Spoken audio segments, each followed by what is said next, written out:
Si est-il le maître du suspense lui-même qui a donné sa validation pour cette série d'horreur.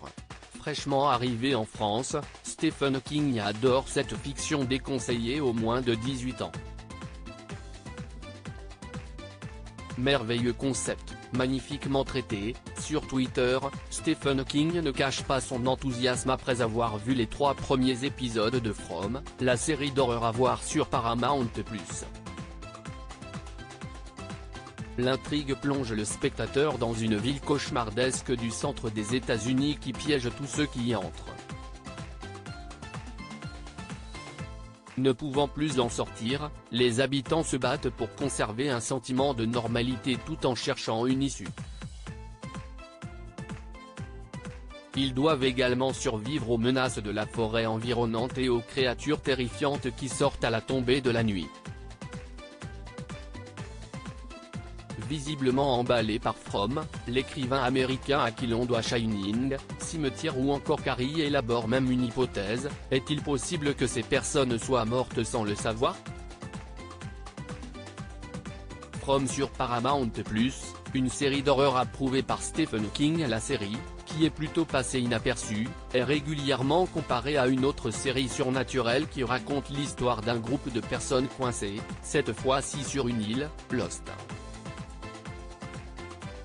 Si la série ne s'est pas particulièrement terminée en beauté, elle avait une intrigue de départ tout aussi intrigante.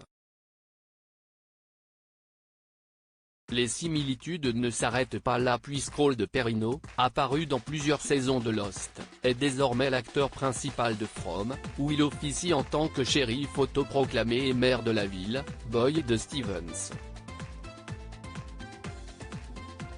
Jack Beneder, qui a été producteur de Lost et a réalisé 43 épisodes, est par ailleurs producteur exécutif de From et a également réalisé 7 épisodes de cette série. Les scénaristes et producteurs Javier Grillo, Mark Such et Jeff Pinkner sont d'autres anciens de Lost qui travaillent sur From. Stephen King, auteur mais aussi critique de films et de séries. Stephen King, dont le dernier roman, Conte de fées, est sorti en avril 2023, s'y connaît en matière de séries puisque plusieurs de ses livres ont été adaptés en fiction. Sur Twitter, il n'hésite pas à commenter régulièrement les nouveautés des plateformes de streaming, surtout pour partager ses coups de cœur. Ce qu'il avait fait notamment en 2022 pour Cleo, par exemple, sur Netflix.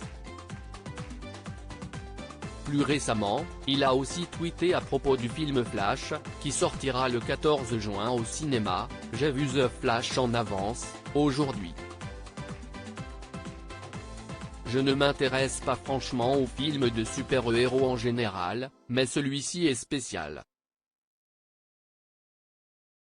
Il est plein de cœur, drôle et bluffant visuellement.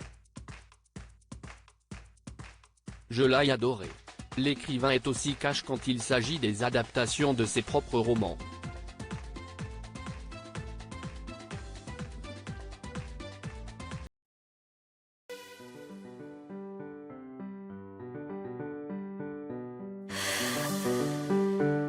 The man I love just had